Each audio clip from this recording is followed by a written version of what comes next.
Well, RNG are going to lock in the same bottom lane that they played in that previous game. Uzi and Mata are going to be playing the Caitlyn and the Karma coming into this match. Deep down, I just want this. I want it too. Gragas and Annie. Meiko to lock in his Annie. That's what everyone wants ever. I just want to see Annie. Meiko's Annie. Again, though, Karma being picked up as an answer to the Sivir. Uzi, round 2 on its Caitlyn, his legacy champion. Well, they're hovering over Gragas now. They do lock that in as well as the Trundle. So we saw the Annie hover. I made the joke, oh, it looks like they're going to rush forward, but there we go. We have the Trundle there. It could be played in the top lane, could be flexed down to Meiko, but primarily there it's a secondary support wherever it goes, even if Mouse does pick it up, and it's there for disengage. So again, it's this very kite-back composition with the ability to reset a team fight or to pick someone out with clearlove's Gragas. Yeah, and historically they've always used that Sivir to great effect, whether it's just pressing the R key and going to farmer lane whilst your team kills things around you, something that EDG have done in the past, or it's utilizing deft with it. There's definitely a lot of forward motion available for a team that is multi-purposed and very much EDG. Well, let's see what EDG are going to be able to do with that, because Gragas being locked in here, Graves, Kindred still left up on the table, deciding to not to go with those jungles, instead going for Gragas instead. Okay, so the Swain is there, but a problem that I already foresee in RNG's composition is other than the augment mobility with Karma as well as backline unburrow from Rek'Sai, they don't have a lot of tools to actually engage on EDG's comp. Yes, we're on 6.11 and Azir's ultimate has been changed for its duration that it's actually standing, but you're still dealing with Trundle, with Nami now, with Sivir, with Gragas. It's going to be so hard for RNG if they ever do get ahead, if they ever are in an advantageous situation, to say we need to fight here and now. So Swain and Viktor were those final 2 lock-ins for the RNG lineup, whereas meiko has locked himself in a Nami for the second game for EDG up against RNG. Yeah, once again, the forward or back motion, both entirely capable here from EDG. It's going to be hard to kill a Sivir or a Nami. Not easy to kill a Trundle ever anyway. And that Azir ultimate that is a little bit nerfed can still work effectively against Looper on his Swain if they actually break out into a team fight, as well as Mlxg. So that front line gets bottlenecked a little bit. I quite like how both of these teams have now matched against each other. There's a little bit more strength from RNG early. The same old EDG, however. So let's see if EDG, using a similar team comp from game 1, are able to go up and do the same thing they did against RNG in game 1. Should be noted, though, that it's really important to find standard lanes for RNG here. They need that Swain to get ahead, and he does have a favorable matchup against this Trundle. Well, let's see if Looper can do that as he takes on Mouse here in game number 1. We saw Mouse game number 2, sorry. Saw Mouse in game 1 get ahead by about 40 CS, but game number 2 might tell a different story as we head into the second match between RNG and EDG.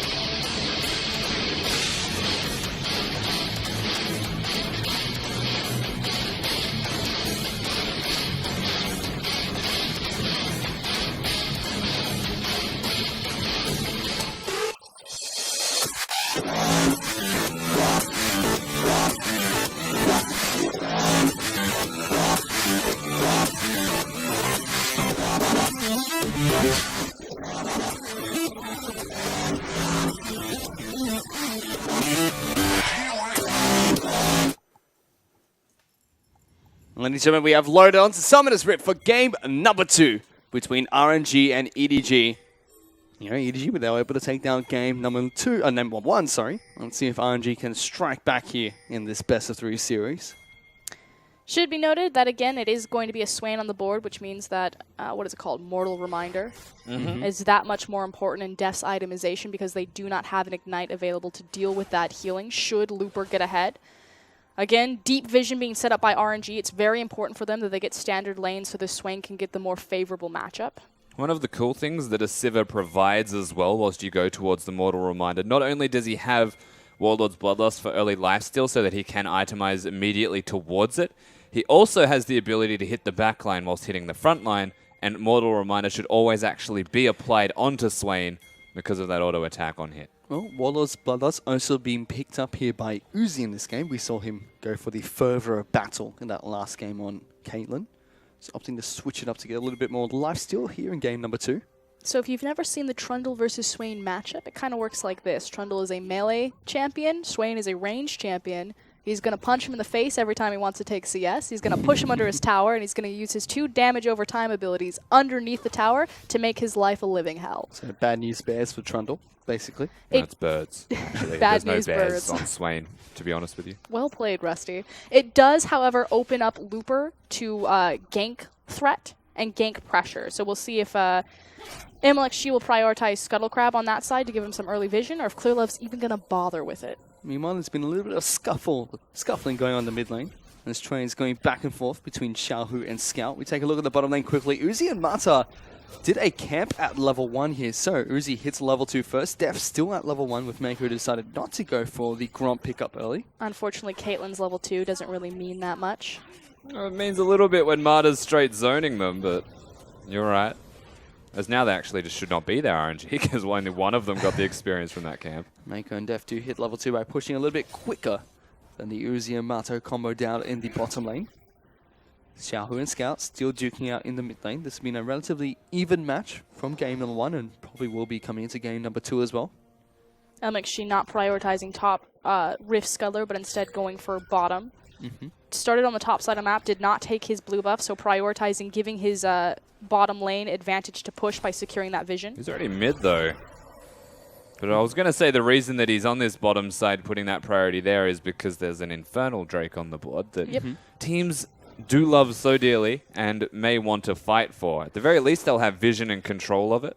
In particular, RNG as well. Obviously, there's some RNG available. Hold on, though. Wow, this is an interesting game coming up from Mlxg trying to lock down Deft. They're able to pick up first blood going on over towards Mata. Now, naturally, you would like that to be on your AD carry or your jungler, but still, message received. We lost the bot lane this time around. Let's change our fortune. And it's not just the first blood going on over towards RNG's bottom side, but also there's a nice CS deficit already being built up by Uzi here. He's 11 CS, or was 11 CS, ahead of Deft. That means you now have 2 winning lanes, one organically on the top side. Check up on this Swain. This is exactly where he wants to be. We don't see the CS discrepancy yet, but knowing where clearlove is, it gives him free reign to continue to push, and now Uzi and Mata are also ahead.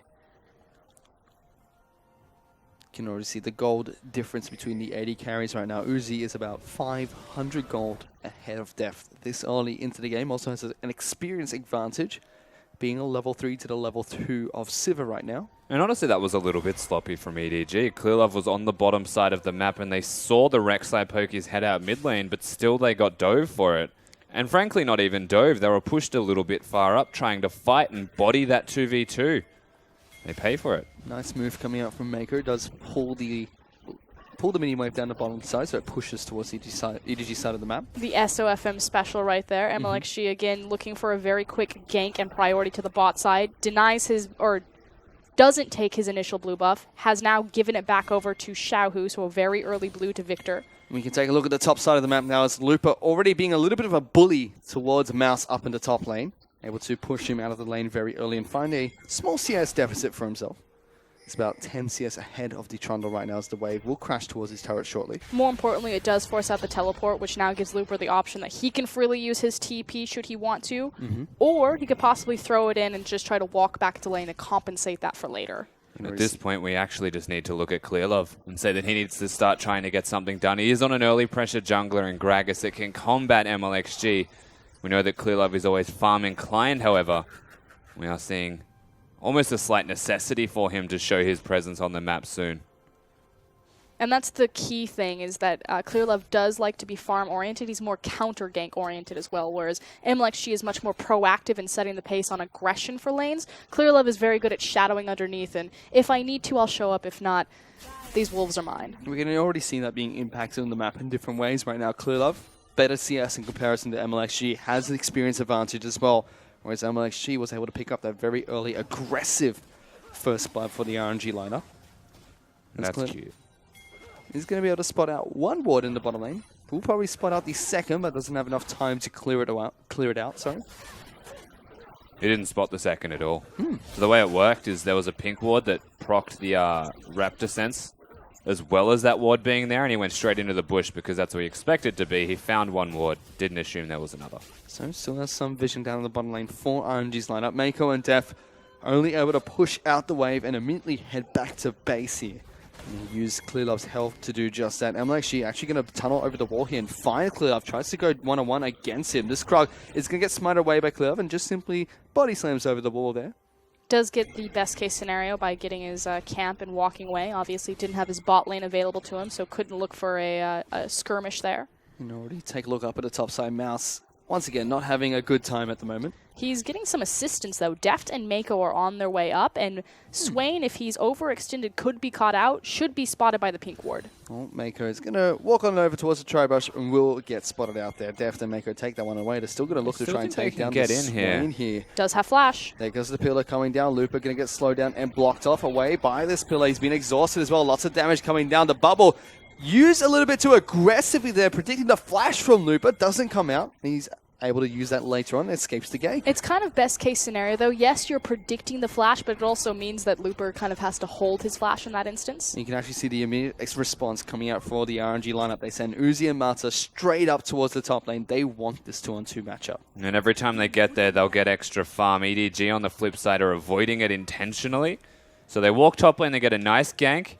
We'll see how they play this one out now, because RNG, they can't afford to continue swapping. So what they then traded, as Rusty was saying, is just farm for Uzi versus the flash on Looper. So Mouse has a little bit more pressure, but Deft and Meiko are still in a very deep hole. Yeah, that hole is just going further and further here. As Uzi's almost 30 CS up ahead of Deft right now. He's 2 levels over this Sivir as well. So a really good start for the RNG lineup.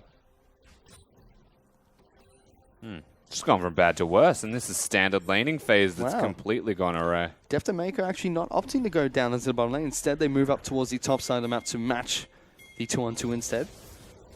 Which sounds rather dangerous here, being a level behind and about 30 CS behind the opposite AD carry. I think it's because Mouse was already in that bottom side or heading that direction, didn't have his teleport available, so EDG kind of caught out with a bit of a position error. Especially because that's an Infernal Drake in the bottom. You'd think that they'd want priority of their number advantage to bot side. And they're actually not too far behind in items, just levels. So that level 5 to 6 definitely hurts them. But as far as damage is concerned, if they play it right, catch up in experience, they're actually fine right now. Ideally, they get a gank up here, though. Otherwise, they're just going to be in trouble and lose this turret slowly but surely.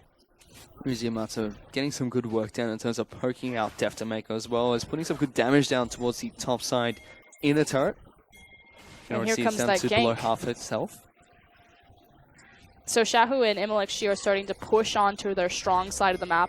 Not only does this offer protection to Uzi and Mata to continue to be extended and aggressive towards Deft and Meiko, but could open them up to slide up to that top side as we see Mlxg sneaking up. Yeah, so they won't see him. But clearlove has to be here because they know that they were topside. And it's wasting time potentially from the EDG jungler. It also gives a safety point once again to that bottom lane, where Looper knows that he's in a 1v1 confidently and can continue to harass and push out Mouse. You can see CS deficits growing actually across the rest of the map as well. As we take a look towards bottom lane, Looper already has a 20 CS lead in that matchup. Even the mid lane going in favor of xiaohu right now, who is 10 to 15 CS up ahead of Scouts. So RNG, just from CS deficits and that 1 kill alone, are about 2,000 gold ahead of EDG. And historically, this is how RNG win and where they're strong. They just kind of organically and passively win their lanes through their ability to CS. Yes, there was the early gank that put Uzi and Mata in the driver's seat, but everywhere else, it's just RNG playing another day in the office. Let's see what their next move is going to be here, because, like I mentioned, do have a gold advantage. No turrets or objectives being taken down just yet. That Infernal Dragon has not been so much as looked at from either of these two junglers yet. But they don't need to. If RNG are just going to sit here for another 10 minutes and this league continues to expand throughout that 10 minutes, they'll be too far ahead just from laning phase. I think they're the ones who don't have to really do anything, just take free advantages, take free objectives when you can. Which is exactly why Mlxg, since it's just a free objective, is just going to go ahead and keep his laners there, continue to apply the pressure, but take what's free. Let's see how EDG are going to try and respond to this, because for now, they're just slowly losing this game to the RNG lineup. And it's not really much that they can do right now, it seems. And Yeah. Infernal Dragon will fall over towards RNG's side of the map as she takes RNG. one away. It And does- another Infernal Drake will be coming up. It does now beg the question of what does the mid game and the late game look like for these two compositions, and what are their win conditions and how they need to execute them. So for RNG's comp, they can initiate straight into siege. So Swain continues to be ahead. He's always going to be this massive problem that they'll have to deal with, as I Scout, say though, that. Trying to take down xiaohu, who is flashing straight back TP. over the ultimate. Scout Scout's getting just jumped on. There's the ultimate coming out from the Chaos Storm. Locks down clearlove as well. And that's 2 more kills going on over towards Mlxg. Ah, bad news bears for EDG. It's from bad to worse. Yeah, they cannot catch a break, and you can see it even through Scout wanting to be the initiator. xiaohu plays towards his strong side of the map because even Marta makes his way in by the end of this. The turret almost picked up xiaohu, I will say. But just too many people here way too quickly, and RNG, between game 1 and 2, they had their Powerade in that 3-minute break. And it's already a 4,000 goal lead for RNG, looking to try and do the exact same thing that EDG did to them in game number 1. And exactly, it's the fact that their top laner is also going to be a big power point that they're going to be able to play around. So Swain, if he's in just kind of a group fight, like he's able to get into the middle of them, he's fine. But it's still very hard to engage on EDG's comp. They have so many disengage options and tools. So RNG are doing a good job because they're winning 1v1 individually. As we break out more into kind of the 5v5 and these towers start falling down, it's about Looper continuing being obnoxious in these side lanes, drawing pressure, and then RNG continuing to skirmish. Well, let's see if they're going to be able to continue doing just that. Right now they're in full siege mode. Caitlyn, Karma, Viktor. They're ready for it. They're going to send Caitlyn and Karma down towards the bottom side of the map now after taking down the top lane turret from EDG. That was just slowly chipping away the turret with a stronger lane. You can already see the items that are being picked up so far. Caitlyn went back, picked up the Berserker Grease as well as the Zeal and the pickaxe to boot, whereas we can see Sivir still looking for the components of that Essence Reaper. Priority on the attack speed.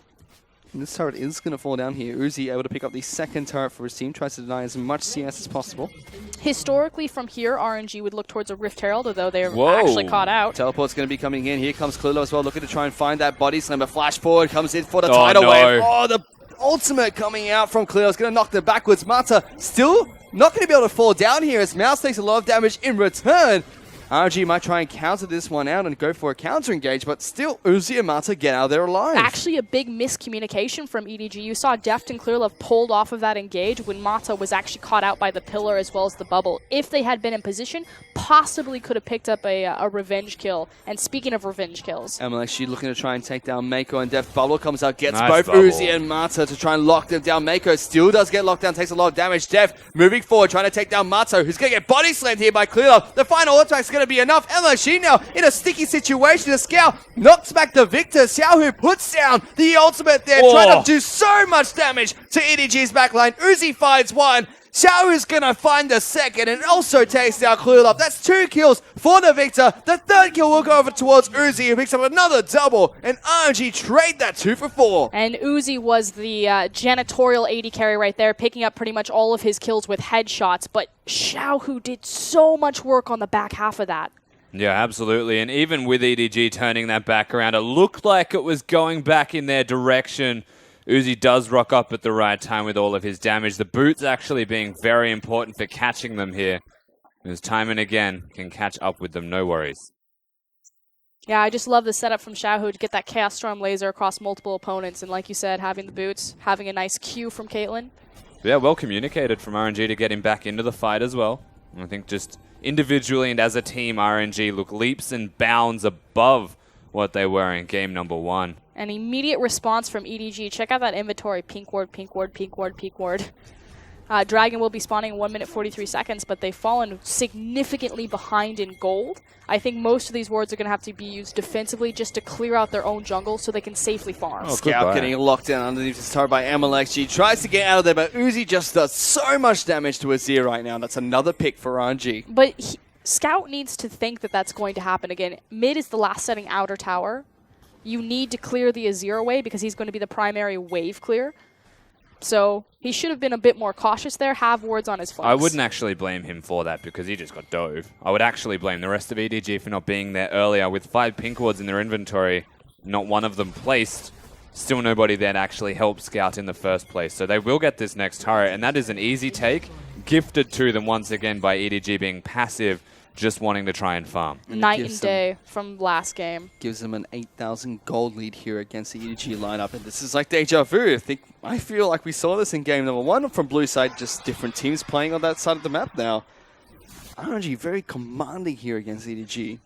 The draft has just completely changed things in their favor right now in the early game. Being played a lot better by RNG's roster. Got the standard lanes that they wanted without any sort of jungle interference. Mlxg being the proactive member. Again, if you think about it, clearlove is known as kind of the farm counter gank jungler. First game was tipped the scales because clearlove got an excellent counter gank on a dive. Second game, the proactive aggressive jungler gets it done bottom. For now, though, they're very content with just farming it up and pushing out waves as the next dragon is going to respawn here. It's going to be a second Infernal Drake.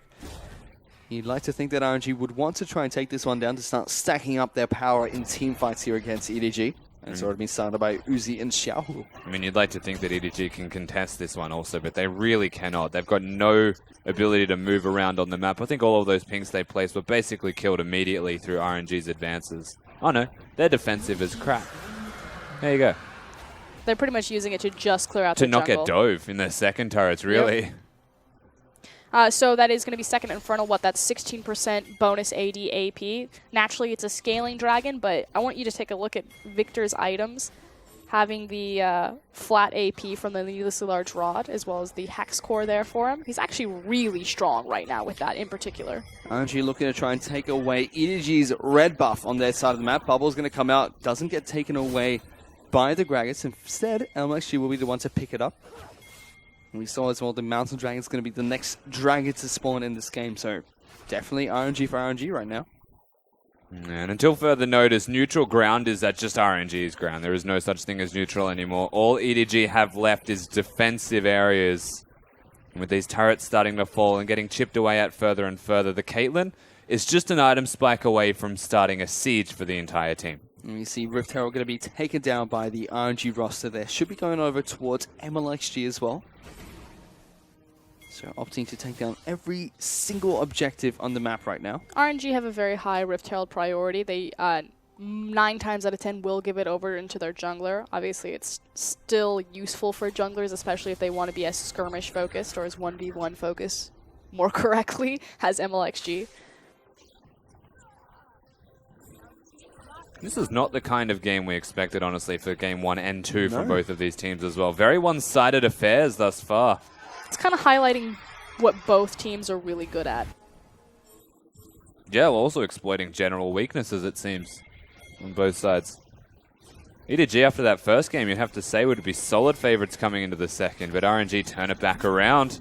They play to their own strengths, and they just win laning phase and start to snowball the rest of it. So much pressure is on Scout to perform right now, simply because, again, Deft is behind. Yes, Sivir will have massive damage late game at 3 items, but you're still waiting for a very weak or a very long power trough. You see the auto attacks was MLG just tickling him there. clearlove going to get locked down, takes a lot of damage, forced to flash out of there. Meiko as well, just from one spell rotation coming out from the Swain, is forced to sit back and try and heal up as much as possible. The siege has been started here by RNG. Uzi putting all the traps down that he possibly can. Spell shield, got to remove one of them. No, we called it an item spike away, and that's exactly what it is. RNG not playing their side waves, though. They do have pressure on the bottom side. They don't need to continuously sit here unless they want to look for a very aggressive dive. Well, they've got some good damage down towards this mid lane inner turret. You can actually see xiaohu taking a lot of damage in return, put down that Chaos Storm that just whiffs everybody on EDG's side of the map. You're still trying to farm into the likes of Sivir and Azir. There's clearlove looking to try and get the initiation on towards a Looper there, knocks it backwards, forced the flash coming out from the Swain. A Scout now tries to put some damage in return on towards Mata. That Swain was a lot too of tanky. effort. Yeah, that, I'm not sure. 5 people strong, a couple of ultimates burned just at an attempt at Swain. RNG have already consolidated those side lanes now. Yeah, but this is really important because RNG had so much momentum behind them. They could have easily swung out to their side lanes, played a 1-3-1, 1-4-1, whatever iteration they wanted to. They did have their teleport available, and they chose not to. Instead, all of this momentum, all of this proactive play just pretty much hits the brick wall of Sivir and Azir. And yes, EDG didn't get the pick that they wanted to, expended a lot trying to get that Swain, but they at least consolidated their towers. And it was timed well because RNG were already backing away, knowing they could get nothing further from this. xiaohu not running teleport also on this Viktor means that Caitlyn and Viktor, whilst a strong presence as two people in a single lane will go, they are still going to be two farmers in a single lane. xiaohu can't afford to stay in a side lane for too long. Neither can Scout, unless they're both sitting by themselves, in which case RNG is still at favor because of Uzi being on that Caitlyn. If you take stock of things, it's 8-2 in terms of kills taken here. 4 turrets to none, 2 dragons to none, and a 10,000 gold lead has opened up for RNG right now. Baron is up on the table and available to be taken. And it's the third dragon of the game, which is going to be a mountain dragon. It's going to be spawning in about 1 minute and 30 seconds as well. I mean, it's stall game for EDG. Again, they have the tools able to do that with Sivir and Azir. So RNG, how aggressive are they going to get? How fast are they going to go?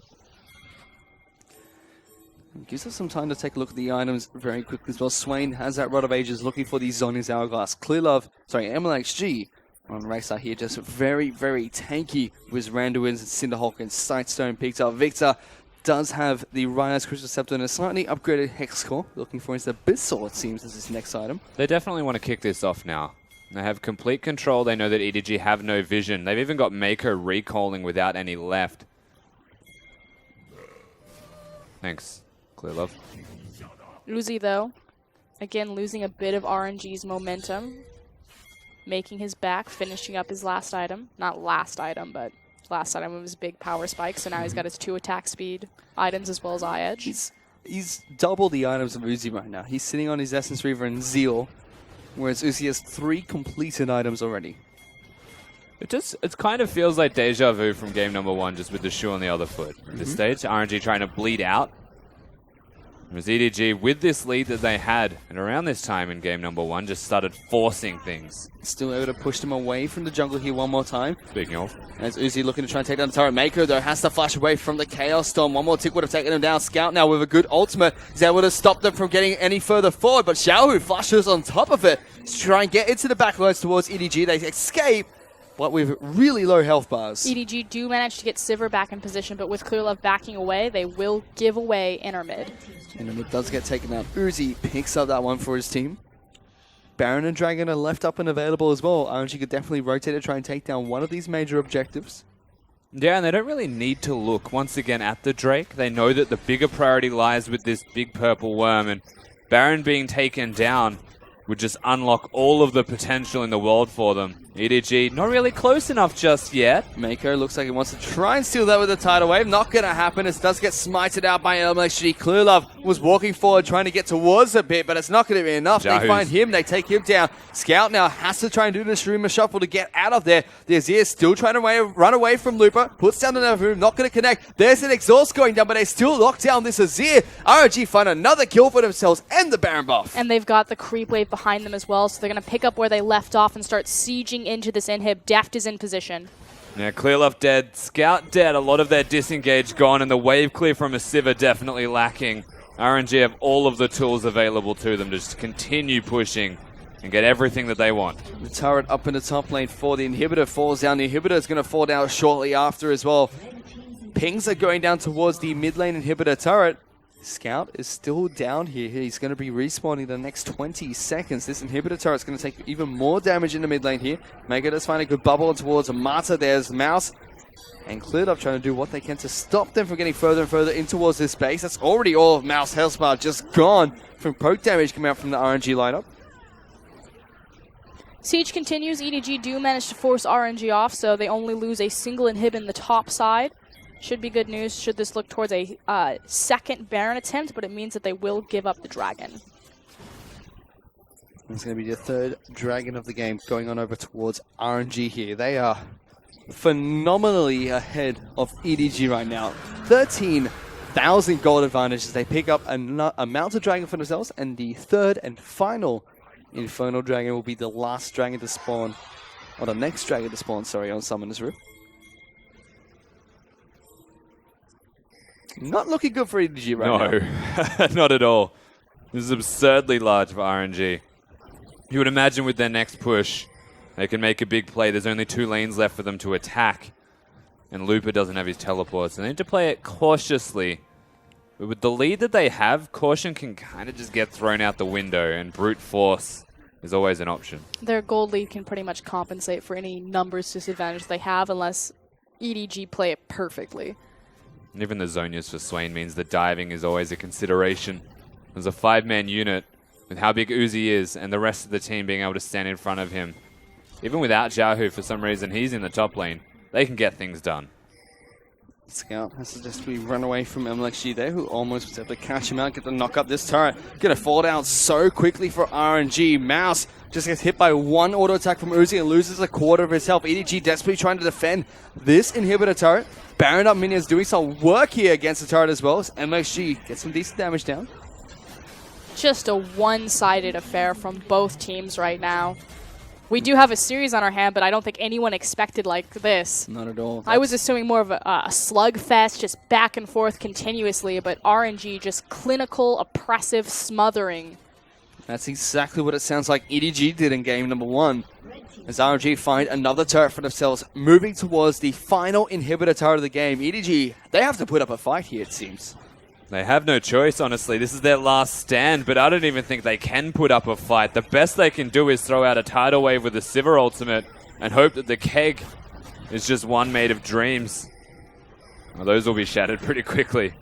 They have to go now. They're running out of time. That turret is going to fall down rather shortly here. EDG, they're looking to try and catch out Looper. He's being a pest inside the base of EDG. Not just him. runs around Anyone but Looper. the inhibitor. They have 0 options for Looper. Again, because of how far Deft is behind, he doesn't have the Mortal Reminder. They have no way to stop Swain. This turret's going to fall down if they push on towards it. One final push from RNG should be able to take it down. EDG, they pull the trigger. There goes that tidal wave. Meiko trying to find the fight they were looking for. Here's clearlove onto the backside. Going to put down the ultimate. Separates the team. But there goes the turret. It's fallen down. They've broken into the base one more time. RNG, they're going to look to try and take down EDG here. They take down Mouse. They find the first kill. Flashes forward coming out from all their members. The Nexus turrets are getting worked on by the RNG lineup now. They're going to be able to take them down. And without a fight coming out from EDG here, they're going to be able to take down the Nexus as well. Game 2 is going to go on over towards RNG. And no one could deal with Looper. Death was so far behind, he effectively zoned off 4 people by just stepping forward underneath the tower, and Zhonya's in ultimate. Wow, took them a while. They were too busy trying to kill them under this spawn turret, but eventually RNG securing a 1-1 in this best of 3 in a very similar way to what EDG did in the first. A lot to be learnt from both of these games, from both of these teams respectively. I think moving towards a third, it feels like we're now playing a best of 1. That was... We did not expect this. I think we said that time.